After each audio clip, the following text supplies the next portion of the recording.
J'ai grandi dans un foyer brisé à Allentown, en Pennsylvanie. Maman et papa se disputaient tout le temps, et un jour, papa nous a quittés. J'avais 9 ans à l'époque et je ne comprenais pas vraiment. J'avais un frère et une sœur plus âgés, mais ils avaient déjà déménagé. Il avait 21 ans et elle 19, tous deux à l'université. Ils sont maintenant mariés et vivent dans des états différents. Je ne les vois donc que pendant les vacances ou s'ils viennent en visite. Ils ne sont pas très proches de maman depuis qu'elle s'est remariée.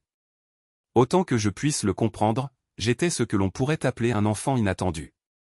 Je suis né quand mes parents étaient jeunes et qu'ils cherchaient encore leur marque. Je suppose qu'ils ont essayé de faire fonctionner les choses pendant un certain temps, mais leurs querelles et leurs disputes ont repris quand j'avais environ 7 ans. Je pense que la goutte d'eau qui a fait déborder le vase, c'est quand papa a découvert que maman l'avait trompé. Elle a dit que c'était parce qu'il l'avait trompé le premier, des années auparavant. Ce cycle de trahison a continué jusqu'à ce que maman laisse échapper un jour que je n'étais peut-être même pas le fils de papa. Je sais que cela a été dit dans le feu de l'action, mais papa a fini par faire un test ADN. Lui et maman ont tous deux été choqués lorsque le résultat a révélé que papa n'était pas mon père biologique. Papa a entamé la procédure de divorce le lendemain à 9 h. C'était le seul père que j'ai jamais connu. Il travaillait tout le temps et nous n'étions pas très proches, mais maintenant, il n'y avait plus personne. Après le divorce, je lui parlais de temps en temps, mais ce n'était plus pareil. Quand j'ai demandé à maman qui était mon vrai père, elle a dit qu'elle n'était pas sûre. Elle avait toujours cru que c'était papa. La vie a été difficile pour moi après ça. J'ai appris plus tard que maman était une fêtarde. Elle s'était mariée jeune et avait eu mon frère et ma sœur avant d'avoir 21 ans. Elle a commencé à sortir avec certaines des femmes avec qui elle travaillait. Papa voyageait beaucoup puisqu'il était chauffeur de camion, donc je sais qu'ils se trompaient constamment l'un l'autre. Après le divorce, maman ne s'est pas remariée avant mes 18 ans, mais elle a amené un certain nombre d'hommes à la maison. D'habitude, quand j'étais chez des amis ou chez mes grands-parents, ils ne passaient jamais la nuit quand j'étais à la maison. J'ai été témoin de plus de choses qu'un jeune garçon ne devrait l'être, ce qui a laissé des impressions durables sur ma capacité à faire confiance. Cela m'amène au moment où je me suis marié. J'avais 22 ans à l'époque et j'ai rencontré Rebecca Thompson à l'usine de fabrication d'acier où je travaillais à Allentown. Elle y était secrétaire. Je l'ai invitée à sortir et nous sommes rapidement devenus amis puis amants. Nous nous sommes mariés dans l'année. Rebecca a toujours été du genre à flirter, mais je pensais que cela faisait partie de sa personnalité. Elle semblait être amie avec tout le monde. Elle avait 20 ans quand je l'ai rencontrée et affirmait être inexpérimentée. Pour être honnête, je n'en ai jamais été sûr à l'époque, mais maintenant je connais la vraie histoire. Notre vie était ce que j'appellerais normale. Nous allions au cinéma, rendions visite à des amis et des parents, et mangions dehors environ la moitié du temps. Parfois, Rebecca nous préparait des repas à la maison, généralement du macaroni au fromage ou d'autres plats faciles à faire. Cela ne me dérangeait pas. Nous travaillions tous les deux et je savais qu'elle n'était pas très douée en cuisine quand nous sortions ensemble. Quand nous sortions avec des amis, je me demandais souvent si Rebecca avait été avec d'autres hommes. Je sais que c'était à cause de ce que j'avais vu avec ma mère. Je ne voulais pas penser de cette façon, mais c'était ancré dans mon esprit. Je n'ai jamais parlé à Rebecca du comportement de ma mère, à part dire qu'elle avait fréquenté quelques hommes après le divorce. La dernière chose que j'aurais dite à ma femme, c'était les choses troublantes dont j'avais été témoin en grandissant. Notre vie intime me semblait normale. La raison pour laquelle nous nous sommes mariés, c'est qu'elle est tombée enceinte. Quand elle me l'a annoncé, je lui ai demandé de m'épouser. Je sentais que c'était la bonne chose à faire. Je l'aimais beaucoup et je me suis dit que je pourrais apprendre à l'aimer. Sa famille me haïssait dès le début. Je suppose que cela a commencé parce qu'ils me reprochaient la grossesse. À leurs yeux, Rebecca ne pouvait rien faire de mal, et je me battais contre une pente raide dès le départ. La seule personne de sa famille qui m'aimait était sa sœur Sarah Michelle Collins. Sarah avait 2 ans de moins que Rebecca, plus calme et plus réservée, tandis que Rebecca était extravertie.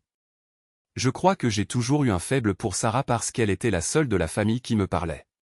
Au 5e mois de sa grossesse, Rebecca a perdu le bébé. Ce fut dévastateur pour nous deux et cela s'est produit environ 6 mois après notre mariage. Nous approchons maintenant de notre 3e anniversaire de mariage. Je lui ai demandé si elle avait déjà été avec un autre homme, et elle me dit toujours que non. Pendant nos moments intimes, je lui ai demandé si elle y avait déjà pensé, et elle m'a dit qu'elle n'avait pas besoin d'un autre homme. Je lui suffisais amplement. J'étais jeune et naïf. Quand j'ai obtenu mon diplôme de fin d'études secondaires, le nouveau mari de ma mère m'a dit qu'il était temps pour moi de prendre mon envol. J'ai trouvé un appartement bon marché, j'ai trouvé un emploi à l'usine de fabrication d'acier et j'avais une assez bonne vie. J'ai fréquenté quelques filles car, comme la plupart des jeunes hommes, j'étais très intéressé par les femmes. Cela m'amène au moment où nous sommes partis en dehors de la ville pour le mariage de sa cousine. Ce n'était qu'à 40 miles, à Bethléem, où Rebecca avait grandi et obtenu son diplôme de fin d'études secondaires. Elle m'a présenté à tellement de monde que cela ressemblait presque à une réunion d'anciens élèves autant qu'à un mariage. Nous avons tous deux pas mal bu puisque nous séjournions à l'hôtel où se tenait la réception. Je lui avais dit que je ne resterais pas chez ses parents car ils ne m'avaient presque pas parlé au mariage. Les ennuis ont commencé quand beaucoup de ses vieux amis ont voulu danser avec elle. Je ne pouvais pas dire grand-chose puisque ses cousines et amies m'avaient aussi demandé de danser. Je les ai tenues de manière appropriée mais je n'ai rien fait d'indécent avec aucune d'elles. Je ne pouvais pas en dire autant de Rebecca. Elle flirtait ouvertement, ce qu'elle fait quand elle boit. Sa cousine a dit qu'elle était toujours comme ça, mais que cela ne signifiait rien de mal. J'ai aimé danser avec Sarah. C'était juste une de ces personnes avec qui j'aimais être. Je me suis assuré de ne rien faire d'inapproprié avec elle, mais j'aimais la tenir dans mes bras. J'ai dit à Rebecca pendant une danse lente que je n'approuvais pas son comportement. Elle m'a traité de rabat-joie et a dit qu'elle danserait avec qui elle voulait et comme elle voulait. Après cela, j'ai moins dansé et plus bu, regardant Rebecca être touchée à plusieurs reprises. Elle se serrait contre les gars, puis me regardait et riait. Je n'ai jamais ri en retour. Il y avait en gros 3 gars avec qui elle dansait de manière inappropriée. 2 étaient d'anciens amis de lycée et l'autre était juste un ami à eux. Je ne l'avais jamais vu se comporter de cette façon auparavant. Je suis allé la voir de nouveau et lui ai dit d'arrêter ou nous partirions. Elle m'a dit qu'elle s'amusait et que si je voulais partir, je devais simplement y aller. Elle n'allait nulle part. Je suis allé m'adosser au mur du fond, à l'écart, et je les regardais. J'étais de plus en plus en colère. Il se faisait tard et certains des fêtards commençaient à partir. J'ai pensé que c'était enfin terminé et que je pourrais passer à autre chose. Je suis allé aux toilettes et quand je suis revenu, Rebecca était partie. Je l'ai cherchée partout et j'ai même demandé à quelques-unes de ses cousines si elles l'avaient vue. J'ai vu 2 des gars qui étaient avec elle plus tôt. L'un était son ancien camarade de classe. Ils ont dit que Tyler Anderson l'avait emmenée dans sa chambre parce qu'elle était ivre et assez perdue. Ils ont ri, mais je n'ai pas trouvé ça drôle. Je suis monté à notre chambre, mais quand je suis entré, elle n'était pas là. J'étais inquiet que Tyler l'ait emmenée dans sa chambre à lui, mais je n'avais aucune idée de laquelle il pourrait s'agir. Notre chambre était au 3e étage. Je suis descendu à la réception et j'ai demandé dans quelle chambre se trouvaient ses amis. J'ai découvert qu'ils étaient au 1er étage face à la piscine, donc ils avaient 2 entrées. J'ai marché dans le couloir et j'ai vu les 2 gars à qui j'avais parlé se préparant à entrer dans leur chambre. Ils devaient tous être en colocation. Ils m'ont regardé en arrière et ont ri en entrant. J'ai continué dans le couloir et j'ai entendu une voix de femme. Je savais que c'était Rebecca. J'ai frappé à la porte et l'un des gars a ouvert. Ce que j'ai vu à l'intérieur m'a glacé le sang. La scène devant moi était quelque chose que je n'aurais jamais imaginé voir. Rebecca était avec Tyler, et il était clair que ce n'était pas forcé. Elle participa. « Qu'est-ce que c'est que ce bordel ?» ai-je crié. Rebecca était tellement absorbée que je ne crois pas qu'elle m'ait même entendu au début. Derek Rodriguez m'a dit que Rebecca était venue de son plein gré et que je pouvais soit regarder, soit partir. Il m'a rappelé qu'ils étaient 3 contre moi seul, et que si je faisais des histoires, je serais gravement blessé. Derek m'a aussi montré un couteau. Il avait raison. Seul contre seul, j'aurais pu me défendre contre n'importe lequel. UL d'entre eux, mais contre 3, je n'avais aucune chance. Derek semblait être d'origine hispanique métisse, avec une peau claire mais des traits distinctifs. J'ai entendu Rebecca demander à Tyler qui était entré dans la pièce. Il lui a dit que c'était Derek et Kyle Patterson. Oh mon Dieu, Tyler. Ils peuvent me voir, a-t-elle dit. Il a ri et a dit qu'ils allaient faire plus que simplement la voir. Kyle la voulait depuis des années, et il lui a dit, ainsi qu'à Derek, qu'ils pourraient avoir leur tour après lui. Après tout, tu les as taquinés toute la nuit, a-t-il ajouté. Rebecca n'a rien dit. Kyle a aidé Tyler et ils l'ont retourné. Derek est resté à côté de moi pour s'assurer que je ne ferais pas d'histoire, tenant le couteau là où je pouvais le voir. Je suis resté assis sur une chaise, à l'écart, pendant que chacun d'eux prenait son tour. Le pire était d'entendre Rebecca répondre avec empressement. Honnêtement, je ne sais pas pourquoi je n'ai pas au moins essayé d'arrêter ça, avec ou sans couteau. Je suppose que c'était parce que Rebecca semblait vouloir être là. Et après ce dont j'ai été témoin, elle ne valait plus la peine de se battre. Quand Derek a compris que je n'allais pas me battre, il a rejoint les autres. Je suis resté assis là, me sentant idiot. Derek venait de finir. Putain, elle est douée, a-t-il dit. Rebecca s'est assise et m'a vu pour la première fois. Oh mon Dieu, Marcus, qu'est-ce que tu fais ici, a-t-elle crié. Regardez ma femme menteuse, ai-je répondu froidement. Ne me dis pas que tu as été forcé. Je t'ai entendu les encourager. Je suis désolé, Marcus. J'avais trop bu. Derek, Kyle, s'il vous plaît, laissez-moi me lever.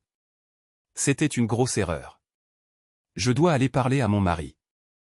Elle a dit qu'elle devait avoir dégrisé un peu. Voir ma femme avec d'autres hommes me donnait envie de vomir. Pas question que tu ailles où que ce soit, ma jolie, tant que nous n'en aurons pas fini avec toi, a répondu Kyle. Écoutez, vous devez me laisser partir. Mon mariage en dépend, a plaidé Rebecca. Ton mariage est terminé, ai-je dit à Rebecca. Ils m'ont regardé et ont ri, m'insultant de noms que je ne répéterai pas. J'ai secoué la tête et suis sorti. Ils avaient raison. Je suis monté dans ma chambre et j'ai fait mes bagages. Je savais que mon mariage avec Rebecca était terminé. L'humiliation me rongeait, mais plus que cela, je ressentais une colère profonde qui ne me quittait pas. L'image de Rebecca avec ces 3 hommes ne cessait de se rejouer dans mon esprit. Je ne pouvais pas comprendre comment quelqu'un pouvait trahir son conjoint si complètement, si publiquement. Une partie de moi voulait juste disparaître, recommencer ailleurs, loin. Mais une autre partie de moi, une partie plus sombre, voulait qu'ils paient pour ce qu'ils avaient fait. J'avais été élevé à me défendre. Et chaque instinct me disait que je ne pouvais pas laisser cela sans réponse. J'ai fait mes valises, et même si j'avais beaucoup bu, je suis rentré chez moi. Je me suis dit qu'une fois qu'ils en auraient fini avec Rebecca, elle monterait dans notre chambre pour dégriser. Elle avait suffisamment d'amis et de proches dans les environs pour trouver un moyen de rentrer. À 10 heures le lendemain matin, le téléphone a sonné. C'était Rebecca. Marcus, comment as-tu pu me laisser là? Je n'arrive pas à croire qu'un homme puisse laisser sa femme comme ça. Comment suis-je censé rentrer chez moi? Demande à l'un de tes petits amis de te ramener, ai-je répondu froidement. Marcus, je suis désolé. C'était une erreur. J'ai trop bu. Je ne voulais pas que cela arrive. Ils ont profité de moi quand tu as quitté la fête. D'abord, je n'ai pas quitté la fête. Je suis allé aux toilettes. Et quand je suis revenu, tu étais parti avec ton ancien petit ami. Ça m'a pris du temps pour savoir où tu étais. Quant à eux qui auraient profité de toi, je viendrai te chercher si tu portes plainte contre eux et les fais arrêter. Sinon, je devrais dire que tu étais totalement consentante et notre mariage est terminé. Je ne peux pas porter plainte contre eux. Tout le monde saura ce qui s'est passé. Oui, bien sûr. Tu étais totalement consentante et maintenant tu as des remords. Au fait, je dépose une demande de divorce demain pour adultère. Tout le monde le saura de toute façon. Tu peux garder l'appartement. Quelques-uns de mes amis et moi déménageons mes affaires. Bonne vie. J'ai raccroché. Elle est rentrée chez elle ce soir-là. Sa sœur Sarah l'a ramenée. J'ai loué un box de stockage pour la plupart de mes affaires et une petite maison meublée à la semaine. La pression financière a été immédiate et intense. Le box de stockage me coûtait $50 par mois. La location de la maison à la semaine était de $120 et je devais encore payer ma moitié du bail de l'appartement pendant 2 mois supplémentaires. C'était $400 de plus que je ne pouvais pas me permettre. Je suis allé à l'usine de fabrication d'acier Lelu. Andy et j'ai demandé un transfert vers notre installation sœur. Invoquant des raisons personnelles, l'entreprise avait une politique concernant les conjoints travaillant au même endroit pendant les procédures de divorce. Ils ont donc accédé à ma demande. Rebecca garderait son emploi à Allentown et je déménagerais à notre site de Lancaster, mais avec un salaire légèrement inférieur en raison de mon ancienneté réduite au nouvel endroit. J'ai dit à mon superviseur que je déménageais à cause de mon divorce et que j'avais besoin de ce changement pour un nouveau départ. Il a compris et a aidé à faciliter le transfert. Je lui ai donné un numéro de boîte postale locale pour faire suivre mon courrier et mes documents. J'avais mon pick-up qui était payé et je suis allé à la banque pour retirer la moitié de l'argent de notre compte d'épargne. Cela m'a donné environ $2000. J'avais notre chéquier et je l'ai utilisé pour rembourser le solde de notre carte de crédit, celle qui portait mon nom.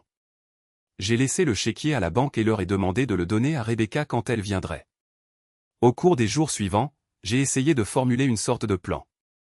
Je devais recevoir $15 000 de mon épargne retraite plus $2000 de ma dernière paie et de mes congés payés, mais les honoraires de l'avocat rongeaient déjà cela. La compte seule était de $3000. J'ai contacté un avocat et déposé une demande de divorce. Il m'a dit que j'avais besoin de noms et de preuves si je voulais utiliser l'adultère comme motif de divorce.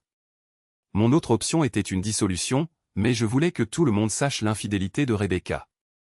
L'avocat a envoyé les documents à Rebecca, mentionnant que je ne voulais pas lui parler et qu'elle devrait le contacter si elle avait des questions. J'ai acheté l'un de ces nouveaux téléphones à clapet qui devenait populaire en 2003. Il m'a coûté $80. Je ne pouvais vraiment pas me le permettre, mais j'en avais besoin pour le travail et l'avocat. J'ai trouvé ma petite maison à louer à un prix raisonnable à Lancaster. C'était dans un quartier ouvrier où la plupart des gens se mêlaient de leurs affaires, ce qui me convenait parfaitement. J'ai récupéré mes affaires de l'entreposage et j'ai emménagé. Heureusement, elle était livrée avec des meubles de base, donc je n'ai pas eu à acheter grand-chose, bien que j'ai eu besoin d'acheter des ustensiles de cuisine de base et du linge de maison. Je me suis arrêté dans un restaurant familial sur la route 222 entre Lancaster et Reading et je n'arrivais pas à croire que ma serveuse était Sarah, ma future ex-belle-sœur. Elle avait l'air contrariée quand elle m'a vu. « Pourquoi as-tu quitté Rebecca ?» a-t-elle demandé. « Tu t'es fâché parce qu'elle a dansé avec ses ex-petits amis et tu l'as abandonnée au mariage. Puis quand elle est allée dans ta chambre, tu l'avais laissée seule, sans moyen de rentrer chez elle. Je l'ai ramenée chez elle le lendemain matin et tu avais déménagé. Comment as-tu pu faire une chose pareille? Je n'aurais jamais cru que tu agisses ainsi. » J'ai expliqué que la plupart de ce qu'elle avait entendu n'était pas vrai. Je n'ai pas le temps d'expliquer toute l'histoire, ai-je dit.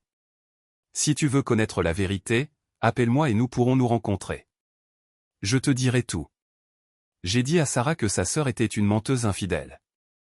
Je savais que Sarah était surprise que j'appelle sa sœur ainsi, mais je n'avais jamais parlé comme ça devant Sarah. J'ai donné mon numéro de téléphone à Sarah et lui ai demandé de ne pas le donner à Rebecca. Pour une raison ou une autre, je sentais que je pouvais faire confiance à Sarah. J'ai pris mon petit déjeuner et me suis dirigé vers mon nouveau travail. Les seules personnes qui savaient où je travaillais étaient Sarah et mon avocat. C'était ironique que je ne sois qu'à environ 30 miles de la ville natale de Rebecca, Bethléem. J'ai été surpris quand j'ai reçu un appel de Sarah le lendemain. Elle travaillait le matin au restaurant et suivait des cours d'infirmière le soir. Elle est dans un collège communautaire près d'ici. Elle a accepté de me retrouver pour dîner dans un restaurant à Lancaster après ses cours. Elle voulait la vérité et n'avait pas l'impression de l'obtenir de Rebecca. Inutile de dire que Rebecca avait convaincu tout le monde que c'était ma jalousie qui avait brisé notre mariage. Mon travail à l'usine de fabrication d'acier était difficile, mais me maintenait en forme. J'avais tout l'exercice dont j'avais besoin. Certains jours, je sortais boire quelques bières avec des collègues. Généralement, je prenais quelque chose à manger avant de rentrer me reposer. Je devais faire attention à l'argent. Même quelques bières devenaient un luxe que je ne pouvais pas toujours me permettre. Je suis resté en contact avec mon avocat qui m'a dit qu'il avait besoin des noms et adresses des hommes qui avaient eu des relations intimes avec Rebecca. Tout ce que je connaissais, c'était leur prénom, Kyle. Derek et Tyler. J'espérais que Sarah pourrait m'aider. Quand nous nous sommes rencontrés pour le dîner, elle n'était pas de très bonne humeur. Elle avait appris par Rebecca que j'essayais de divorcer pour adultère, et que Rebecca affirmait que ces allégations étaient sans fondement. Pendant que nous commandions, j'ai dit à Sarah que je serais complètement honnête avec elle. Je n'avais aucune raison de mentir. J'ai expliqué comment Rebecca s'était comportée au mariage et Sarah a convenu que Rebecca en faisait trop avec le flirt. Rebecca l'avait admis. J'ai ensuite raconté à Sarah le reste de l'histoire, y compris comment j'étais allé aux toilettes, était revenu pour découvrir que Rebecca était partie, et avait appris de Derek et Kyle que Tyler l'avait emmenée dans notre chambre. Quand je suis arrivé, elle n'était pas là. J'ai décrit l'avoir trouvée dans la chambre de Tyler avec ses amis et qu'elle ne s'était même pas rendu compte de ma présence au début. « Comment as-tu pu rester assis là à les regarder avec Rebecca ?» Sarah a demandé, « Je n'arrive pas à croire que tu sois resté assis là sans rien faire. » J'ai expliqué que j'avais été sous le choc quand je l'avais vu pour la première fois. Elle les encourageait à continuer. Derek avait un couteau et m'a dit que c'était 3 contre 1.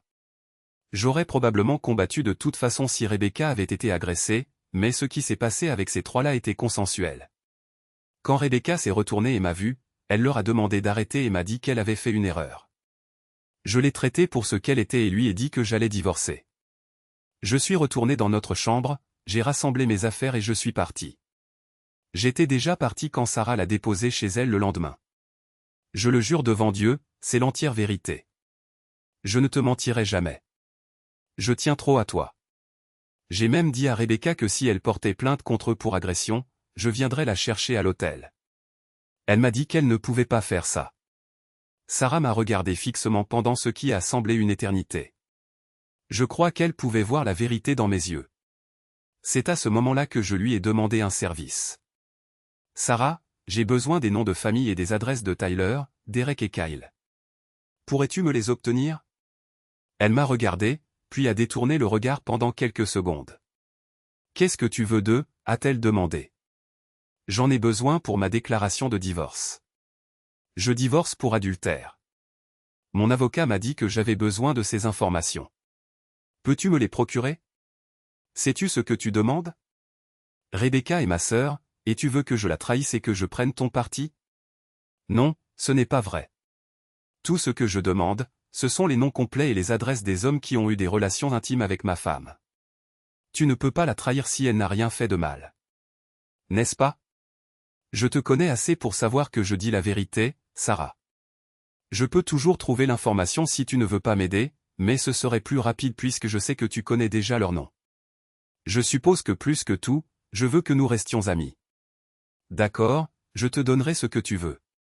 Je dois te dire que je ne sais pas si je te crois totalement. Passe jeudi. C'est quand je travaille à nouveau et je l'aurai pour toi. Le jeudi, je suis passé au restaurant et j'ai demandé à être assis dans la section de Sarah. J'ai cru la voir sourire quand elle a regardé dans ma direction. Quand elle est venue à ma table, elle m'a glissé un morceau de papier plié, que j'ai mis dans ma poche.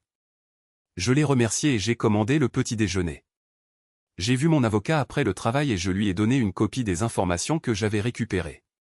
Il m'a dit que Rebecca l'avait appelé et avait dit qu'elle ne signerait pas les papiers si cela mentionnait un divorce pour adultère. Cependant, si nous avions une dissolution pour différends irréconciliables, elle serait d'accord. Cela avait quelque chose à voir avec la protection de sa réputation. Mon avocat m'a dit que c'était ma meilleure option. Mais le problème était qu'il n'y avait aucune preuve des allégations que je lui reprochais dans le divorce. Je n'avais pas d'autres témoins que moi-même, et les 3 hommes n'admettraient sûrement pas avoir eu des relations intimes avec Rebecca.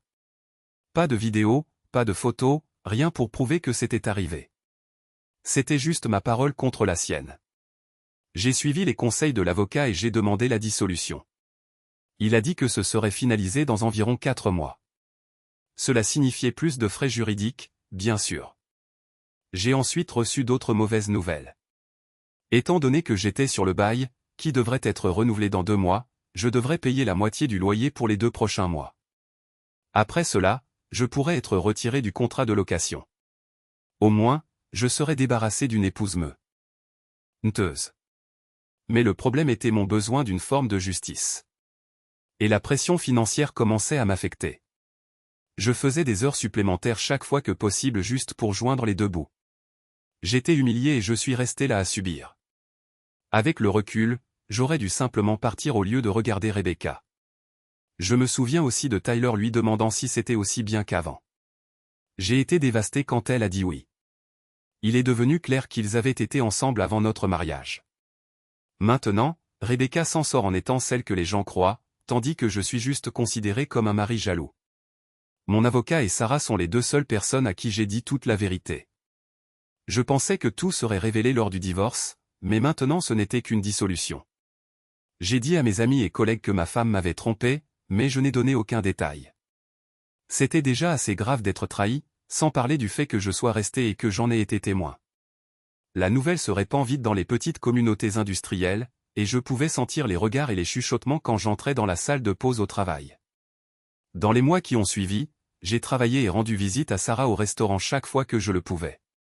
Elle m'a donné son horaire de travail, et je mangeais là si elle travaillait. C'était à environ 20 minutes de route, mais je m'en fichais. L'argent de l'essence était une autre dépense que je ne pouvais pas vraiment me permettre. Mais voir Sarah était devenue la meilleure partie de ma semaine. Je l'ai invitée à sortir, et elle m'a dit qu'elle adorerait sortir avec moi, mais pas avant le divorce. Personne dans sa famille ne savait que nous nous voyions, même si ce n'était qu'à son travail.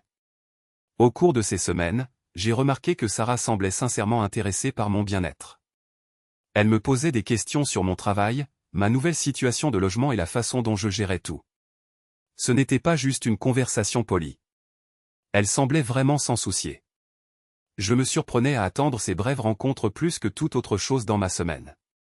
Lors d'une de nos conversations, Sarah a mentionné qu'elle avait réfléchi à l'avenir et avait décidé de commencer à prendre des pilules contraceptives. J'ai presque terminé mes études d'infirmière, a-t-elle dit. Et je veux être préparée à tout ce qui viendra dans ma vie. Je ne veux pas être prise au dépourvu comme Rebecca l'a été. Un jour, elle semblait particulièrement troublée quand je suis entré. Quand je lui ai demandé ce qui n'allait pas, elle m'a dit que Rebecca sortait à nouveau avec Tyler. Ça fait seulement 2 mois que vous êtes séparés et elle est déjà de retour avec lui. Je pensais que Tyler était marié. Il l'est. Sarah a dit, je suis allée voir Rebecca un jour et j'ai trouvé Tyler dans votre ancien appartement. Quand elle est venue à la porte, je pouvais voir ce qu'ils avaient fait. Elle ne portait qu'une robe de chambre et ses cheveux étaient en désordre. Tyler s'habillait en sortant de la chambre. Je ne suis même pas entré après les avoir vus. Je l'ai interpellée et lui ai dit qu'elle ne te méritait pas. Tout ce qu'elle a dit, c'est « ne dis rien à maman et papa ». Je suis parti en sachant que tout ce que tu m'avais dit était probablement vrai. Je suis désolé d'avoir douté de toi, Sarah, ai-je dit, tendant la main sur la table pour toucher brièvement la sienne. Tu n'as pas besoin de t'excuser pour quoi que ce soit. Tu as été la seule personne honnête dans tout ce gâchis. Elle me regarda avec une expression que je ne pouvais pas déchiffrer. Marcus, puis-je te poser une question personnelle? Bien sûr. Penses-tu vraiment pouvoir faire confiance à quelqu'un à nouveau après ce que Rebecca t'a fait? C'était une question que je me posais chaque nuit. Je ne sais pas, ai-je admis, mais j'aimerais croire que tout le monde n'est pas comme Rebecca. Certaines personnes méritent notre confiance. Elle me serra brièvement la main avant de la retirer. J'espère que tu trouveras quelqu'un qui mérite cette confiance. Cela faisait maintenant plus de 3 mois et demi que j'avais demandé le divorce. J'ai reçu un appel de Sarah me disant qu'elle avait besoin de me voir d'urgence. Nous nous sommes rencontrés un soir après qu'elle soit sortie de cours. J'étais simplement heureux de la voir, bien qu'elle semblait très nerveuse. Nous nous sommes rencontrés dans un restaurant tranquille en dehors de Lancaster, nous nous sommes assis dans une banquette et avons commandé des boissons. D'accord, qu'est-ce qui ne va pas? Ai-je demandé. Tu semblais très nerveuse au téléphone. Rebecca est enceinte, a dit Sarah. Je l'ai entendu le dire à maman hier soir. Elle a dit à maman que tu étais le père. C'est impossible. Nous ne sommes plus ensemble depuis plus de 5 mois. Elle en est à combien de mois? Elle a dit à maman qu'elle est enceinte d'environ 3 mois et demi. Le timing correspondrait à peu près à la date du mariage. Es-tu sûr que ce n'est pas possiblement le mien? J'en suis certain. Nous n'avons pas eu d'intimité depuis avant que je ne la surprenne, mais ça va compliquer ta procédure de divorce. Zut. Je suis désolé. Je sais que c'est ta sœur, mais je la déteste pour ce qu'elle a fait. Tout ce que je peux dire, c'est que j'ai épousé la mauvaise sœur. Quoi? Demanda Sarah. Si Rebecca n'était pas tombée enceinte la première fois, je ne l'aurais pas épousée. Tu vois, j'avais le béguin pour toi, mais je voulais faire ce qui était juste envers Rebecca. Ensuite, nous nous sommes mariés. Je sais qu'elle ne m'a jamais aimé, mais j'ai fait un réel effort. Maintenant, je dois me demander si notre premier bébé était même le mien. Sachant quel était volage, Sarah ne dit rien. Je pense qu'elle était un peu choquée. Puis elle dit, pourquoi ne m'as-tu jamais rien dit? Je pensais que c'était mieux de garder ça pour moi. De plus, je ne savais pas ce que tu ressentais et rien n'aurait changé, mais tout aurait été très gênant pour nous deux. Je voulais faire fonctionner mon mariage, mais je suppose que ta sœur avait d'autres idées. Je suis désolé. Je le suis vraiment. Je t'aimais bien aussi et je pensais à quel point Rebecca était chanceuse. Marcus, je dois partir maintenant. S'il te plaît, ne dis à personne que je t'ai parlé de Rebecca. Je pensais juste que tu devais savoir. Je suis sûr qu'elle en parlera dans quelques semaines lors de ton audience de divorce. Je ne peux pas te voir avant ça, sauf si tu viens au restaurant. Elle se leva pour partir et me serra dans ses bras. Je vis des larmes dans ses yeux. Elle me donna un morceau de papier, qui était son emploi du temps de travail pour le mois suivant. Peut-être qu'elle voulait me voir après tout. Je savais que ça devait être difficile pour elle. Sachant comment Rebecca mentait à ses parents et qu'elle n'avait dit à personne qu'elle et moi étions en contact, je passais prendre le petit déjeuner chaque fois que je savais qu'elle était là. Nous n'avions que quelques minutes pour parler, mais c'était toujours agréable de la voir. La colère en moi s'était accumulée pendant des mois. Chaque fois que je pensais à cette nuit-là, à rester assis là impuissant pendant qu'il se moquait de moi, mon sang bouillait, je ne pouvais pas manger correctement, ni bien dormir. Mes collègues remarquaient que j'étais plus irritable. L'humiliation était comme un poison dans mon système qui ne voulait pas partir. Le stress financier n'aidait pas non plus. Chaque facture était un combat, et j'étais en retard sur certains paiements. J'avais réussi à obtenir des informations sur les gars qui avaient été avec Rebecca. Derek travaillait dans un magasin de pièces automobiles à Bethléem. Tyler travaillait dans la construction dans la même région. Et Kyle travaillait dans une petite entreprise de fabrication. J'ai décidé de commencer à me venger. Je savais que les trois ne traînaient plus toujours ensemble. Selon les informations que Sarah m'avait données sans se rendre compte de ce que j'en ferais. Derek semblait être le chef de bande, celui qui avait été le plus agressif cette nuit-là. J'ai commencé par lui. Je l'ai suivi à plusieurs reprises jusqu'à un bar près de chez lui, dans un quartier hispanique de Bethléem. Je gardais toujours mes distances et n'entrais jamais. Derek s'y rendait souvent le samedi soir et parfois en semaine, restant environ 1 heure. Il prenait sa moto et la garait à l'arrière pour éviter tout problème. C'était tard un mercredi soir quand je l'ai suivi au bar. C'était une nuit assez calme, étant un soir de semaine, et le temps était maussade et sombre. J'ai attendu 1 heure, garé sur un parking à côté du bar. Il était presque minuit quand il est sorti. J'ai regardé autour de moi et n'ai vu personne, alors j'ai mis un masque sur mon visage comme un masque de froid. J'ai pris ma batte de baseball et je me suis approché de lui par derrière. Il ne m'a pas entendu parce qu'il démarrait sa moto. Ce qui s'est passé ensuite a été rapide et brutal. J'ai déversé toute ma rage sur Derek. Il a fini par terre et je suis parti immédiatement. Il n'a jamais eu la chance de voir qui j'étais. Je suis retourné à mon camion, les mains tremblantes d'adrénaline. C'était une chose folle à faire, mais à ce moment-là, cela me semblait nécessaire. Le lendemain, les journaux rapportaient qu'un homme avait été sévèrement battu derrière le bar. Il était dans un état critique avec de multiples blessures, y compris des hémorragies internes, une fracture du crâne et plusieurs côtes cassées. Il n'y avait ni témoin ni suspect. Personne ne penserait que j'étais impliqué puisque Derek avait été avec mon ex-femme il y a près de 5 mois, et cela n'avait jamais été mentionné au tribunal. Mais le voir dans le journal, lire ses blessures, m'a fait réaliser ce que j'avais fait. J'avais failli tuer un homme. La satisfaction que je pensais ressentir fut rapidement remplacée par quelque chose de plus sombre. Un mélange de culpabilité et de peur concernant ce que j'étais devenu. La fois suivante où je me suis arrêté pour le petit déjeuner, Sarah m'a demandé si j'avais lu que Derek s'était fait tabasser. Je lui ai dit que oui, mais que je ne connaissais pas bien la région. J'ai entendu dire qu'il était en soins intensifs, a dit Sarah, l'air troublé. Ils ne savent pas s'il va s'en sortir. Celui qui a fait ça lui a vraiment fait beaucoup de mal. J'espère qu'ils attraperont celui qui a fait ça. Personne ne mérite ça, peu importe ce qu'il a fait. Les mots de Sarah m'ont frappé durement. Voici cette personne gentille et attentionnée qui étudiait pour devenir infirmière afin d'aider les gens à guérir, et j'avais failli tuer quelqu'un. Le contraste entre qui elle était et qui je devenais n'aurait pas pu être plus saisissant. Derek a passé près de 4 semaines à l'hôpital. Selon les rapports, il n'avait aucune idée de qui c'était parce que l'agresseur portait un masque. Quand il a finalement été libéré, la rumeur en ville était qu'il avait quitté la région définitivement, probablement effrayé que celui qui l'avait attaqué ne revienne.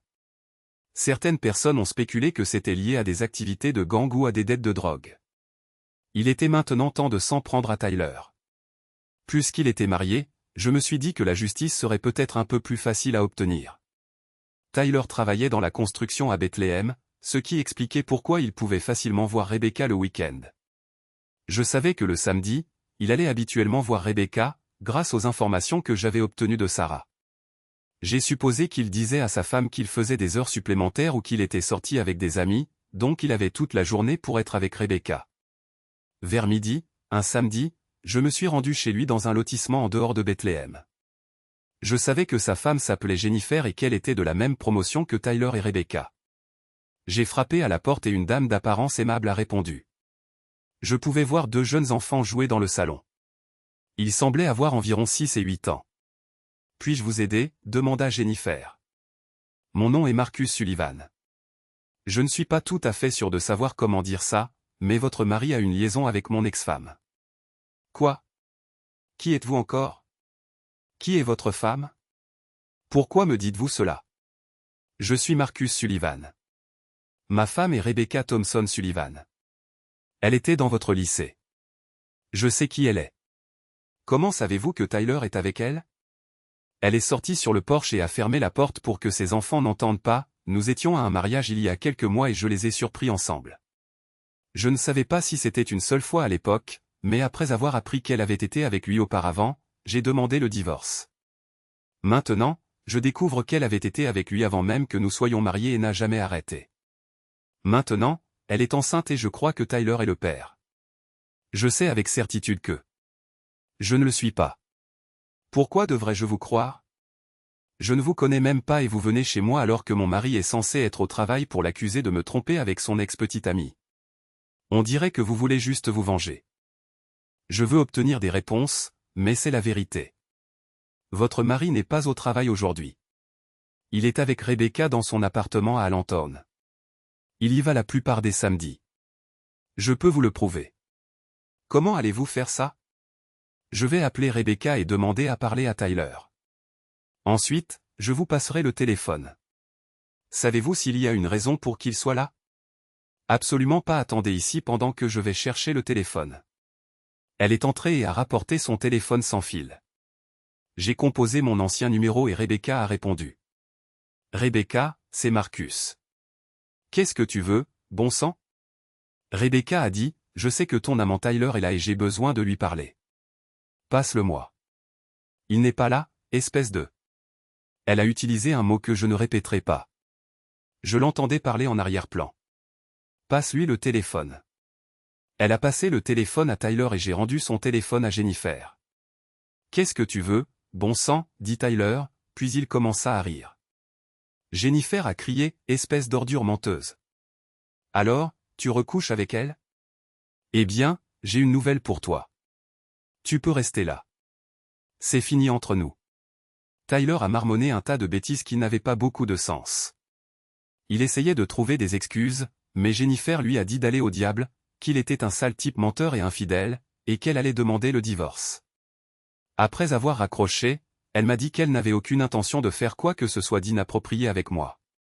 Elle l'avait. T'es juste dit pour se venger de Tyler. C'était une mère avec 2 enfants à élever. Entre son travail et la pension alimentaire qu'elle recevrait de Tyler, elle s'en sortirait très bien. Elle m'a d'ailleurs remercié de lui avoir dit la vérité. Je lui ai dit que si elle avait besoin de moi comme témoin dans son affaire de divorce, je serais prêt à témoigner. Je suis parti en me sentant à la fois satisfait et troublé. J'avais eu ma vengeance sur Tyler, mais j'avais blessé Jennifer et brisé son mariage. En regardant ces 2 enfants innocents jouer dans le salon, j'ai réalisé que ma quête de vengeance avait des conséquences au-delà des hommes qui m'avaient fait du tort. Ces enfants grandiraient dans un foyer brisé à cause de ce que j'avais fait. Jennifer l'a bien mis à la porte. Il ne pouvait pas rester chez Rebecca car le trajet jusqu'à son travail à Bethléem serait trop long depuis Allentown. Quand Sarah l'a appris, elle ne m'en a pas voulu. Au contraire, elle a dit que sa sœur l'avait mérité. Ses parents furent surpris que Tyler ait trompé sa femme avec Rebecca. Tyler a emménagé temporairement chez Kyle et sa mère. Kyle avait divorcé quelques années auparavant. Sa femme l'avait quitté pour un autre homme et il était retourné vivre chez sa mère. J'ai découvert que sa mère, Linda Patterson, avait divorcé quand Kyle était adolescent. Elle l'avait pratiquement élevé seule. Linda était barmaid dans un bar de quartier d'une petite ville près de Bethléem. Elle avait demandé à Kyle de ne pas être un client là-bas parce que ça la mettait mal à l'aise de le voir boire comme son père. Elle n'avait pas de problème à ce que Tyler emménage temporairement jusqu'à ce qu'il trouve un endroit, mais elle avait précisé que ce n'était que temporaire. Dans les semaines suivantes, la nouvelle du divorce de Tyler et de l'agression mystérieuse de Derrick se répandit dans les petites communautés interconnectées. Les gens parlaient, surtout dans les quartiers ouvriers où tout le monde connaissait les affaires de tout le monde. À la scierie, j'entendais des murmures à propos de ce type dont la femme avait trompé et de quelqu'un qui avait vraiment bien amoché Derek. Les ragots étaient incessants. Un vendredi après le travail, je suis allé dans un bar à Lancaster avec 4 de mes amis. Je n'en revenais pas quand j'ai vu Tyler et Kyle assis là. Apparemment, ils étaient venus de Bethléem, probablement pour chercher du travail ou simplement pour fuir les ragots de petites villes qui les suivaient partout. Maintenant, je ne savais pas si je devais les éviter ou les affronter. Je n'ai pas eu le choix quand Tyler a dit « Hé, Marcus, je suis de nouveau avec ton ex. Tu as gâché mon mariage, mais j'ai toujours ton ex pour me tenir compagnie. » Ils ont commencé à rire, mais je pouvais voir que Tyler avait l'air fatigué. Le stress du divorce et du chômage se voyait. Alors, tu es avec une femme enceinte qui était prête à se donner à tes amis. N'est-ce pas que tu as de la chance, ai-je rétorqué. Que diriez-vous de sortir et de régler cette petite dispute? Ou as-tu peur d'un face-à-face? Pour l'instant, nous ne sommes que 2 contre vous 4, ce qui est assez équilibré, a dit Tyler. Il a ri, mais ça sonnait forcé. Dès que je me bats avec toi, ils vont tous sauter dessus. Tu veux dire comme vous étiez à 3 contre 1 au mariage, ai-je demandé. Elle l'a cherché, et tu le sais. Au fait, reste loin de Jennifer et de mes enfants si tu sais ce qui est bon pour toi. Je n'ai pas besoin d'une famille toute faite. Je te laisse les soutenir. Jennifer est une femme charmante, pas comme la personne avec qui j'étais marié. On dirait que tu t'es lié au mauvais cheval. Mes amis et moi sommes allés nous installer dans une banquette et avons bu quelques bières.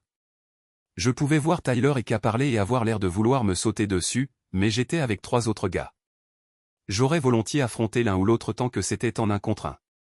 Je suis allé chercher d'autres bières pour nous. Et j'ai entendu Cam m'insulter en revenant. Je l'ai regardé et j'ai dit, tu es le prochain sur ma liste. Je savais qu'il devait se demander si j'étais celui qui avait confronté Derek des mois auparavant, mais il n'y avait absolument aucune preuve. Kyle a dit, « Eh mec, je n'ai ni femme ni sœur avec qui te fâcher, aucun mariage à briser. Qu'est-ce que tu vas faire ?» Il a ri, mais a ensuite ajouté quelque chose qui m'a surpris. « Je suppose que tu pourrais toujours t'en prendre à ma mère. Elle est assez seule. C'est peut-être plus ton genre. T'en prendre aux femmes et aux personnes âgées. » Le commentaire m'a piqué parce qu'il touchait à quelque chose auquel j'avais pensé. Kyle avait raison. Il n'avait pas les vulnérabilités évidentes que Tyler et Derek avaient, mais il venait de me donner une idée, et son ton moqueur m'a rendu assez en colère pour l'envisager. Je suis retourné à ma table, mais le défi de Kyle résonnait dans mon ESP. Ri. Mes amis et moi avons quitté le bar sans incident. Ils m'ont dit qu'ils me couvriraient si jamais j'en avais besoin. Au cours des jours suivants, les paroles de Kyle m'ont hanté. Plus j'y pensais, plus une idée prenait forme. Kyle avait été tout aussi impliqué que les autres dans mon humiliation, mais il se croyait intouchable. Il était peut-être temps qu'il comprenne ce que c'était que d'être vulnérable.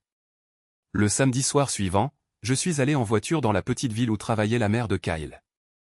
Je me suis dit que j'allais juste faire un tour, peut-être prendre un verre dans un nouvel endroit, mais au fond de moi, je savais ce que je faisais vraiment. Je suis entré dans un petit bar de quartier avec une douzaine de clients. Tout le monde m'a regardé, probablement parce qu'ils connaissaient tous ceux qui venaient là. Je me suis assis au bout du bar et j'ai commandé une bière. La barmaid était Linda Patterson, la mère de Kyle. Elle devait avoir une 50aine d'années et montrait les signes d'une personne qui avait travaillé dur et élevé un fils en grande partie seule. Elle avait quelques tatouages visibles et portait un chemisier décolleté qui la mettait en valeur malgré son âge. Après avoir posé ma bière, elle m'a demandé si je voulais autre chose.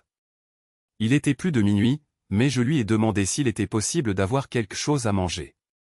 Le cuisinier est parti, mais je pourrais vous faire un sandwich au jambon si vous voulez, a-t-elle dit. Je lui ai dit que ce serait parfait. Je n'avais pas beaucoup mangé pendant la journée. Elle a servi les autres clients et est retournée faire mon sandwich. Il y avait du jambon, de la mayonnaise, de la laitue, de la tomate et du fromage. J'ai pris un paquet de chips pour accompagner. Moins d'1 heure plus tard, la plupart des clients étaient partis. Il restait 2 couples assis dans une banquette. Linda nettoyait le bar et est venue me parler. Vous êtes nouveau ici. D'où venez-vous? J'ai récemment divorcé et déménagé à Lancaster. Je travaille à l'acierie. Je traversais la ville et j'ai vu cet endroit. Alors, j'ai décidé de prendre une bière et un morceau à manger. Je suis Linda. Je suis ici depuis 15 ans. On ne voit pas beaucoup de jeunes hommes ici. Ils veulent généralement draguer de jeunes femmes et nous n'en avons pas beaucoup, a-t-elle dit avec un sourire. Nous ne sommes qu'un bar communautaire de petite ville. J'aurais bien besoin de compagnie, ai-je dit. Ça fait un moment que... Le divorce. Elle n'était pas mal du tout pour son âge. J'ai commencé à lui parler et elle a semblé amicale mais seule. Il y avait chez elle quelque chose d'authentique qui me rappelait Sarah, une gentillesse que je n'avais pas vue chez Rebecca. Nous avons parlé un moment et elle m'a dit que son fils était revenu vivre chez elle et que son ami vivait avec lui depuis quelques mois. Elle a dit qu'ils traversaient tous les deux une période difficile. Mon fils Kyle a perdu son emploi à l'usine de fabrication, a-t-elle dit. Et son ami Tyler traverse un divorce houleux. L'ex-femme de Tyler est enceinte, et il y a toutes sortes de drames concernant l'identité du père. Je me sens mal pour les enfants de Tyler. Ce sont eux qui souffrent vraiment dans ces situations. Entendre parler des enfants de Tyler du point de vue de Linda m'a mis mal à l'aise. Elle les voyait comme des victimes innocentes, ce qu'ils étaient, ce devaient être des moments difficiles pour tout le monde. J'ai confirmé que c'était le cas. Le père de Kyle est parti quand il avait 15 ans. Kyle a toujours été en colère à ce sujet, et je crains que cela ne l'ait rendu dur. Il ne fait pas facilement confiance, et il a un sale caractère. Je veux juste qu'il trouve une bonne femme et qu'il se pose, mais il ne cesse de chercher les bagarres et de repousser les gens. Nous avons continué à parler. Linda était gentille et agréable, mais je pouvais voir la solitude dans ses yeux. Il ne s'agissait plus seulement de se venger de Kyle.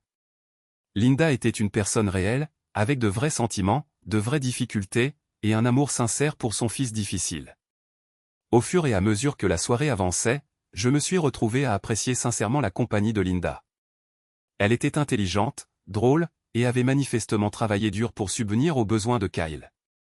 Quand elle a mentionné que cela faisait 3 ans qu'elle n'était pas sortie avec quelqu'un, j'ai ressenti un pincement de culpabilité quant à mes intentions initiales. Linda, qu'est-ce que tu fais après le travail, ai-je finalement demandé, bien que je ne sois plus sûr de mes motivations. Tu essaies vraiment de me draguer? Elle a souri. Mon chéri, j'ai l'âge d'être ta mère. L'âge n'est qu'un chiffre, ai-je dit, me sentant en conflit quant à la direction que cela prenait. Après avoir souri, elle s'est éloignée pour s'occuper des derniers clients à la cabine. Elle leur a dit que c'était la dernière commande. Quand elle est revenue au comptoir, elle a dit, « Écoute, ça fait un moment pour moi aussi que je n'ai pas été avec quelqu'un. Je dois finir de nettoyer et de réapprovisionner le bar, et ensuite nous pourrions aller quelque part. » Je suis allé derrière le bar et l'ai aidé à le réapprovisionner. Elle a souri en voyant que je l'aidais. Le dernier couple est parti et nous avons fini de nettoyer le bar, j'ai alors mentionné que j'avais remarqué une petite pièce à l'arrière. Je l'avais vue en allant aux toilettes. C'est pour les gens qui ont trop bu et ne veulent pas rentrer chez eux en voiture. Linda a dit, je l'ai utilisée moi-même quelques fois quand je ne voulais pas rentrer chez moi. Il y a une vieille caméra de sécurité là-bas, mais elle ne fonctionne plus depuis des années. On ne peut pas se permettre de la réparer. Nous sommes allés dans la pièce à l'arrière. Malgré mes intentions initiales, je me suis retrouvé à me soucier sincèrement des sentiments de Linda et à la traiter avec respect. Elle était gentille, seule, et méritait mieux que d'être utilisée comme un pion dans le jeu de vengeance de quelqu'un d'autre. Quand nous étions ensemble, il ne s'agissait plus de vengeance. Linda était une personne réelle qui avait été blessée par la vie, tout comme moi. Elle était douce et reconnaissante de la compagnie, et je me sentais affreux à propos de mon plan initial. Ensuite, Linda a dit, c'était merveilleux. Tu as été très gentil. Cela fait si longtemps que quelqu'un ne m'a pas traité comme si je comptais. Elle s'est levée et est allée dans la salle de bain. J'ai aussi utilisé les toilettes. Et quand je suis revenu, Linda s'habillait. Je devrais probablement rentrer à la maison, a-t-elle dit. Kyle s'inquiète si je suis trop en retard, même si c'est un homme adulte. Je l'ai raccompagnée à sa voiture et me suis assuré qu'elle y montait en toute sécurité.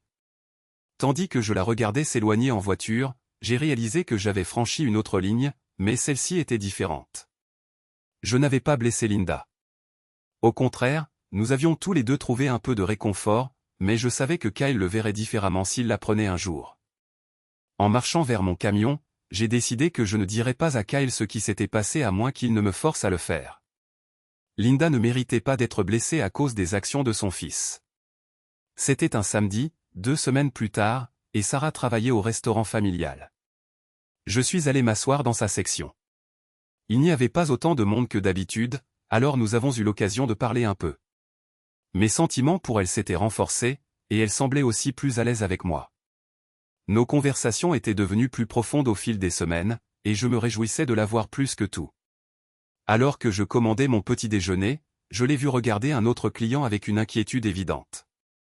J'avais le dos tourné vers eux, et je n'avais aucune idée de qui c'était jusqu'à ce que j'entende une voix. « Eh, Sarah, je ne savais pas qu'on servait des losers pathétiques ici. Si tu as besoin d'un vrai homme, fais-le-moi savoir et je te trouverai quelqu'un de bien. Pas besoin de perdre ton temps avec ce déchet. » J'ai reconnu la voix immédiatement. C'était Tyler. Sarah avait l'air effrayée mais n'a rien dit. Tout s'est passé en un éclair. Les mois de colère, d'humiliation, de stress financier et de nuits blanches ont tous éclaté d'un coup. J'ai bondi de ma banquette, me suis retourné et j'ai frappé Tyler d'un direct du droit plus fort que je n'avais jamais frappé personne. Je l'ai frappé, et il est tombé lourdement au sol. C'est alors que j'ai remarqué que Rebecca était avec lui. Sa grossesse était maintenant très évidente. Elle devait accoucher d'un moment à l'autre. Tyler ne se relevait pas. Du sang coulait de son nez et je pouvais voir que son visage était déjà enflé. J'ai cru que... Rebecca a crié alors que je sautais sur Tyler et le frappais de nouveau. Son nez était clairement cassé et il y avait du sang partout. Rebecca criait et Sarah m'a demandé d'arrêter s'il te plaît. J'ai fait ce que Sarah a demandé et me suis levé. Réalisant soudain ce que j'avais fait, j'ai été saisi par 2 policiers qui prenaient leur petit déjeuner au restaurant. Ils ont appelé une ambulance pour Tyler et m'ont emmené menotter. J'ai regardé en arrière et Rebecca et Sarah pleuraient toutes les deux. Je devais me demander qui pleurait pour qui. J'ai été emmené en prison et j'ai passé le week-end à réfléchir à ce que j'avais fait. Ma colère avait de nouveau pris le dessus, et maintenant je faisais face à de graves conséquences. J'ai appelé mon avocat et il a dit que je serais mis en examen lundi pour des accusations d'agression. Le week-end en détention m'a donné amplement le temps de réfléchir à la façon dont ma quête de vengeance était en train de devenir incontrôlable. Je me suis dit que Sarah ne me parlerait plus après ce que elle avait vu. Si j'avais la chance de ne pas avoir une peine de prison sérieuse, peut-être que d'une manière ou d'une autre je pourrais tout recommencer, mais je préférerais le faire avec Sarah. Je ne pouvais pas la sortir de mon esprit. La pression financière était énorme aussi. Les honoraires de mon avocat dépassaient déjà les 4 000 $ et j'avais du mal à payer mes factures. Si je perdais mon emploi à cause de ça, je serais dans de sérieux ennuis. J'ai été mis en examen le lundi matin. J'ai appelé au travail pour leur faire savoir que je ne serais pas là et pourquoi. Mon patron a été compréhensif, mais m'a averti qu'un autre incident entraînerait un licenciement. Je devais l'appeler après l'audience pour qu'il sache quand je pourrais revenir. C'était une petite salle d'audience avec un juge et une barre des témoins. D'un côté se trouvait Tyler, le visage lourdement bandé. Son nez était clairement cassé et il avait de graves blessures faciales. Il pouvait à peine parler clairement. Assise à côté de lui, Rebecca me lançait des regards assassins. Derrière eux se trouvaient M et Madame Collins, les parents de Rebecca et Sarah, l'air furieux et confus. De mon côté, il y avait moi et mon avocat, et je me sentais très seul. Je me suis demandé pourquoi Sarah n'était pas là. Elle était un témoin clé de ce qui s'était réellement passé. Mon avocat l'avait contactée la veille et lui avait demandé de témoigner sur ce qu'elle avait vu, expliquant que son témoignage pourrait être crucial pour mon affaire. Sarah avait accepté de venir, bien qu'elle fût nerveuse à l'idée de témoigner contre la version des événements de sa propre famille. D'autres personnes présentes étaient les 2 policiers qui m'avaient arrêté et plusieurs employés du restaurant qui avaient été témoins de l'incident. Il y avait quelques autres personnes dans la salle d'audience, mais je ne savais pas qui elles étaient. Le juge a commencé en disant que c'était une audience de mise en examen pour déterminer si je serais accusé d'agression aggravée et aurais un procès criminel. L'atmosphère était sérieuse et il dirigeait une salle d'audience stricte. Il s'adressa à mon avocat. « Monsieur Williams, vous avez dit que vous aviez un témoin qui pourrait expliquer les circonstances de cet incident. Puisque Monsieur Tyler Anderson a subi des blessures faciales importantes et a des difficultés à parler, j'aimerais entendre ce témoin en premier. » Sarah entra dans la salle d'audience. Tout le monde semblait choqué de sa présence. Elle ne me regarda pas, ni ses parents, mais se dirigea directement vers la barre des témoins. Le greffier lui fit prêter serment. Je pouvais voir ses mains trembler. Mademoiselle Collins, pourriez-vous nous dire exactement ce que vous avez observé le matin en question, demanda le juge. Eh bien, monsieur, je suis serveuse au restaurant.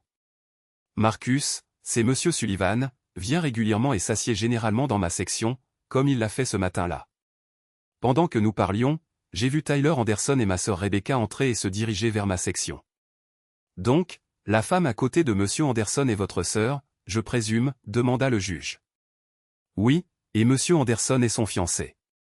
Ils sont censés se marier après la naissance de son bébé. Je pouvais voir que Sarah était vraiment nerveuse. Je me sentais mal qu'elle doive subir cela à cause de mes actes. Continuez, mademoiselle Collins. Qu'avez-vous observé, demanda le juge. Marcus tournait le dos à monsieur Anderson. Il n'a pas vu qui c'était avant de se retourner. Je suis sûr qu'il a reconnu sa voix en l'entendant. Qu'avez-vous entendu monsieur Anderson dire à l'accusé? Il a en fait dirigé ses commentaires plus vers moi que vers Marcus. Je pense que c'est ce qui a rendu Marcus si en colère. Monsieur Anderson avait déjà insulté Marcus auparavant, mais cette fois il m'a impliqué aussi. Et Marcus a riposté en le frappant. Qu'a-t-il dit exactement, demanda le juge. Il a traité Marcus de minable pathétique et m'a dit que si je voulais être avec un vrai homme, il m'en trouverait un, pas quelqu'un qui laisse d'autres hommes coucher avec sa femme. Il était très grossier et insultant à ce sujet. J'ai regardé la famille Collins et il semblait mal à l'aise. Rebecca fixait ses mains. Sarah continua. Marcus se leva brusquement, se retourna et frappa Tyler très fort. Il tomba immédiatement, et Marcus le frappa à nouveau avant que je puisse lui crier d'arrêter. Quand j'ai crié, Marcus s'est arrêté immédiatement. C'est à ce moment-là que les agents sont arrivés, ont arrêté Marcus et ont appelé les ambulanciers pour Tyler. Le juge réfléchit un instant et demanda à Sarah, qu'est-ce qui a provoqué tout cela? Pourquoi monsieur Anderson ferait-il une déclaration si spécifique et provocante? Cela semble être la racine de l'altercation. Avez-vous des informations sur le contexte, mademoiselle Collins? Oui, monsieur. Marcus m'a dit que tout avait commencé au mariage de ma cousine il y a près. Est-ce de 9 mois? Marcus a dit qu'il avait été témoin de relations intimes entre ma sœur Rebecca et 3 hommes, y compris monsieur Anderson. Il a dit que cela semblait être consensuel. Rebecca se leva et commença à protester, mais le juge lui dit de rester assise. Madame Sullivan, veuillez rester assise. Quelle partie n'est pas vraie? Avez-vous eu ou non des relations intimes cette nuit-là avec quelqu'un d'autre que votre mari? Le juge demanda directement. Rebecca se mit simplement à pleurer et s'assit. Le juge attendit un instant, puis demanda à Tyler de se lever, bien que Tyler ait eu du mal à cause de ses blessures. Monsieur Anderson, je comprends que parler est très difficile en raison de vos blessures, mais vous pouvez hocher la tête. N'oubliez pas que vous êtes sous serment devant un tribunal. Le parjure est un crime grave. La question est, avez-vous eu des relations intimes avec madame Sullivan la nuit en question? Tyler hésita, regarda Rebecca, puis de nouveau le juge, et hocha la tête pour dire oui. Le juge déclara que le procès-verbal devait refléter la réponse affirmative de monsieur Anderson. Il demanda ensuite, a-t-il eu d'autres personnes qui ont eu des relations avec madame Sullivan cette même nuit? Tyler regarda Rebecca, puis de nouveau le juge. Tyler hocha la tête pour dire oui. Le juge fit la même déclaration concernant le procès-verbal. M et madame Collins semblèrent choqués et commencèrent à se lever pour quitter la salle d'audience, mais le juge leur dit de rester assis jusqu'à la fin de l'audience. Merci, mademoiselle Collins. Vous avez fait preuve d'un courage considérable en témoignant véridiquement. Vous pouvez vous retirer. Sarah ne savait pas où s'asseoir. Alors, elle s'assit avec ses parents. Ils semblaient contrariés et confus par ce qu'ils avaient entendu. Le juge demanda aux agents s'ils avaient quelque chose à ajouter, et ils confirmèrent le récit des événements de Sarah. Ils mentionnèrent que j'avais pleinement coopéré pendant l'arrestation et que je n'avais pas résisté. Le juge demanda ensuite à Rebecca si elle avait quelque chose à dire. Rebecca dit doucement, « Je veux juste que tout cela se termine. Je suis désolé pour ce qui est arrivé, mais Marcus n'aurait pas dû frapper Tyler si fort. Tyler pourrait avoir besoin d'une opération au nez et à la pommette. » Le juge prit la parole, « Monsieur Anderson, bien que je n'approuve pas la violence comme solution aux confrontations verbales, il est clair que votre comportement provocateur et insultant a précipité cet incident. Cependant, Monsieur Sullivan, la gravité des blessures de Monsieur Anderson élève cette affaire au-delà d'une simple agression. Il se tourna vers moi. Monsieur Sullivan, veuillez vous lever. Le rapport médical indique que Monsieur Anderson a le nez gravement cassé, une pommette fracturée et une possible commotion cérébrale. Ce niveau de blessure, bien que provoqué, ne peut être ignoré. Cependant, étant donné les circonstances, votre casier judiciaire vierge et le fait que vous ayez arrêté quand on vous l'a demandé, je réduis l'accusation d'agression criminelle à agression aggravée. Vous êtes responsable des frais médicaux de Monsieur Anderson non couverts par l'assurance. Je comprends que cela s'élève actuellement à environ $2800 et que d'autres sont à prévoir. Vous devez payer cela dans les 60 jours. Je vous impose une période de probation de 24 mois avec des séances obligatoires de gestion de la colère. Tout autre incident entraînera une peine de prison significative. Comprenez-vous? Oui, votre honneur. Merci. Je me conformerai à toutes les conditions. Tyler et Rebecca quittèrent immédiatement la salle d'audience. Tyler étant aidé par Rebecca en raison de ses blessures. Sarah dit à ses parents qu'elle devait dire la vérité sur ce dont elle avait été témoin. Ses parents me regardèrent avec un mélange de colère et de confusion avant de quitter la salle d'audience. Mon avocat et moi sortîmes et il me dit de prendre très au sérieux la gestion de la colère et de rester complètement à l'écart des ennuis. Il a également dit que je devais à Sarah plus que je ne pourrais jamais rembourser et que les frais médicaux allaient être un lourd fardeau financier. Je savais qu'il n'y avait aucun doute à ce sujet. J'ai appelé mon patron et lui ai dit que je serais au travail mardi. Il semblait soulagé de ne pas avoir à me licencier, mais m'a averti que tout autre problème juridique entraînerait un licenciement immédiat. J'ai travaillé le reste de la semaine, mais je ne pouvais pas m'empêcher de penser à Sarah et à la façon dont mes actions l'avaient forcée à se retrouver dans une situation impossible. La réalité financière était écrasante. Entre les honoraires d'avocat, les frais de justice et les factures médicales de Tyler, j'étais endetté de plus de $8000. J'ai dû prendre un deuxième emploi le week-end, faisant des travaux de construction, juste pour joindre les deux bouts. J'ai commencé les séances de gestion des la colère la semaine suivante. La conseillère, la docteure Martinez, était une femme directe qui a immédiatement mis en évidence mes tentatives de justifier mon comportement. Vous traînez une colère de votre enfance, de votre mariage et de cette nuit de mariage, dit-elle lors de notre première séance. Mais utiliser la violence pour résoudre vos problèmes ne fait que créer davantage de problèmes. Vous avez failli tuer un homme, briser un mariage et mis quelqu'un qui vous est cher dans une situation terrible. Votre vengeance vaut-elle tous ces dégâts? Ces mots firent mouche. J'avais été tellement obsédé par l'idée de faire payer les hommes qui m'avaient humilié que j'avais perdu de vue ce que je devenais. La partie la plus difficile de la gestion de la colère, continua la docteure Martinez, ce n'est pas d'apprendre à contrôler votre tempérament sur le moment. C'est d'apprendre à gérer la douleur sous-jacente qui alimente la colère. Ce qui vous est arrivé était humiliant et traumatisant. Mais au lieu de traiter ce traumatisme, vous avez essayé de l'infliger aux autres. Cette voie ne mène qu'à plus de douleur pour tout le monde. Au fil des semaines suivantes, j'ai commencé à comprendre comment mes problèmes d'abandon de l'enfance, le comportement de ma mère et la trahison de Rebecca s'étaient combinés pour créer une tempête parfaite de rage. La docteure Martinez m'a aidé à voir que mon besoin de vengeance était en réalité un besoin de me sentir puissant à nouveau, de ne plus être la victime impuissante. Mais le véritable pouvoir, disait-elle, vient du choix de la façon de réagir au traumatisme. Il ne s'agit pas de blesser les autres parce qu'on a soi-même souffert. Le samedi suivant, je suis passé devant le restaurant et j'ai vu Sarah à travers les fenêtres. Elle m'a remarqué sur le parking et est sortie pendant sa pause. « Marcus, dit-elle doucement. Je voulais que tu saches que le propriétaire a dit que tu étais le bienvenu pour revenir. J'ai expliqué ce qui s'était réellement passé et tout le monde comprend que Tyler t'a provoqué, mais Marcus, ce que tu lui as fait, c'était vraiment violent. Il va avoir besoin d'une chirurgie reconstructive. Sarah, je ne saurais jamais assez te remercier pour ce que tu as fait au tribunal. Tu m'as tiré d'un sale pas, mais je suis désolé de t'avoir mis dans cette position, et je suis désolé pour les blessures de Tyler. J'ai perdu le contrôle. J'ai juste dit la vérité.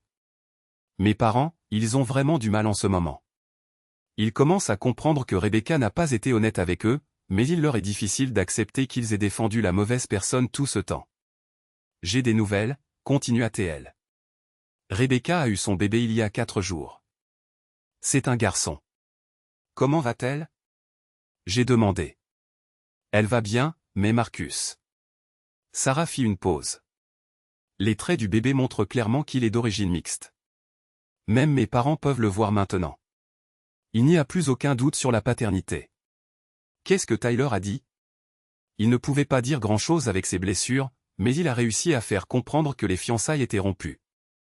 Il a quitté l'hôpital dès qu'il a pu sortir. Mes parents sont anéantis. Non pas d'avoir un petit-fils métis. Ils aiment le bébé, mais à cause de tous les mensonges que Rebecca a racontés. Et tes parents? Ils ont commencé à me poser des questions sur ce qui s'était réellement passé. Je pense qu'ils commencent à réaliser que tu disais la vérité depuis le début. Mais Marcus, ils ont aussi peur de toi maintenant. Ils ont vu ce que tu as fait à Tyler et ils s'inquiètent de ce que tu pourrais faire si tu te mettais à nouveau en colère. Ça m'a frappé de plein fouet. Je ne les blâme pas. J'ai peur de ce que je pourrais faire, moi aussi. C'est pourquoi je suis en thérapie. Marcus, continua TL, j'ai quelque chose à te dire. J'ai été accepté dans un programme de soins infirmiers accélérés. Je serai diplômé dans 6 semaines et j'ai déjà un emploi à l'hôpital. C'est merveilleux, Sarah. Je suis si fier de toi. Le truc, c'est qu'après l'obtention de mon diplôme, j'aurai enfin du temps pour moi. Pour la première fois en 2 ans, je n'aurai plus à jongler entre le travail, les études et les crises familiales. Et j'ai réfléchi à ce que je voulais faire de ce temps. Elle m'a regardé directement. J'aimerais en passer une partie avec toi si tu es toujours intéressé, mais j'ai besoin de savoir que tu travailles sur toi-même, que tu ne laisseras plus la colère contrôler ta vie. Je ne peux pas être avec quelqu'un qui pourrait t'exploser comme ça. Je suis en thérapie, Sarah. J'apprends à gérer ma colère de manière plus saine. Ce qui est arrivé à Derek, ce que j'ai fait à Tyler, je ne veux plus être cette personne. Tu mérites mieux que ça. J'aimerais voir où cela nous mène, Marcus, mais nous devons y aller très lentement. J'ai besoin de voir de vrais changements, pas seulement des promesses. 8 mois plus tard, la vie avait retrouvé une routine qui semblait plus stable que tout ce que j'avais connu depuis des années. J'avais terminé mon programme de gestion de la colère. Bien que je continuais à voir le docteur Martinez tous les mois. Elle m'avait aidé à comprendre que mon besoin de vengeance était motivé par des problèmes plus profonds d'abandon et de trahison de mon enfance. Apprendre des façons plus saines de gérer la colère et la déception avait fondamentalement changé ma façon d'aborder les problèmes. Sarah avait obtenu son diplôme avec mention et s'épanouissait dans son nouveau travail à l'hôpital. Nous sortions ensemble régulièrement depuis 4 mois, prenant les choses très lentement, mais construisant quelque chose de réel ensemble. Elle avait insisté pour que nous attendions 6 mois après mon passage au tribunal avant même d'envisager de sortir ensemble. Et même maintenant, nous progressions pas à pas. Ma probation se déroulait sans problème. J'avais réussi à payer les factures médicales de Tyler, les $3 800, grâce à mon deuxième emploi et à une budgétisation minutieuse. Cela avait pris toutes mes économies et 6 mois de travail de construction le week-end. Mais je l'avais fait. Derek n'était jamais revenu dans la région. On disait qu'il avait déménagé en Californie et qu'il y travaillait dans la construction. Je lui avais écrit une lettre que le docteur Martinez m'avait aidé à rédiger, assumant la responsabilité de l'agression et m'excusant. Je ne l'ai jamais envoyé, mais l'écrire avait fait partie de mon processus de guérison. Kyle avait trouvé un travail stable et sortait avec une femme charmante de la ville voisine. Nous nous étions même parlé une fois lorsque nous nous étions rencontrés dans une quincaillerie. Pas amicalement, mais civilement. Il n'a jamais mentionné sa mère, et je n'en ai jamais parlé.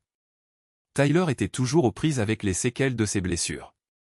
Son divorce d'avec Jennifer avait été prononcé, et il payait une pension alimentaire substantielle tout en essayant de trouver un travail qui tienne compte de ses problèmes médicaux persistants. Il avait perdu son emploi dans la construction pour avoir trop manqué de travail pendant sa convalescence. Rebecca élevait son fils avec l'aide précieuse de ses parents qui avaient dépassé leur déception pour se concentrer sur leur rôle de bons grands-parents. Le petit garçon était en bonne santé et heureux, et Rebecca semblait mûrir en tant que mère, bien qu'elle luttait financièrement en tant que mère célibataire. Un soir, Sarah et moi dînions chez moi quand elle a abordé un sujet qui nous préoccupait tous les deux. Marcus, je pensais à nous, à où cela nous mène. À quoi penses-tu? Ai-je demandé, bien que j'espérais le savoir. Eh bien, nous sommes ensemble depuis 4 mois maintenant, et je vois de vrais changements en toi. Tu es plus calme, plus réfléchi. Tu penses avant de réagir maintenant. Et je t'aime. Vraiment. J'ai posé ma fourchette et les regardé. Je t'aime aussi, Sarah, plus que je n'ai jamais aimé personne. Le fait est que j'ai besoin d'être sûr que tu es prêt pour un véritable engagement. Pas seulement sortir ensemble, mais construire une vie ensemble. Parce que je ne veux pas être juste ta petite amie. Je veux être ta partenaire, ton égal. Quelqu'un vers qui tu peux te tourner quand tu as des difficultés, au lieu de te tourner vers la colère. Je me suis levé de ma chaise et me suis agenouillé à côté d'elle.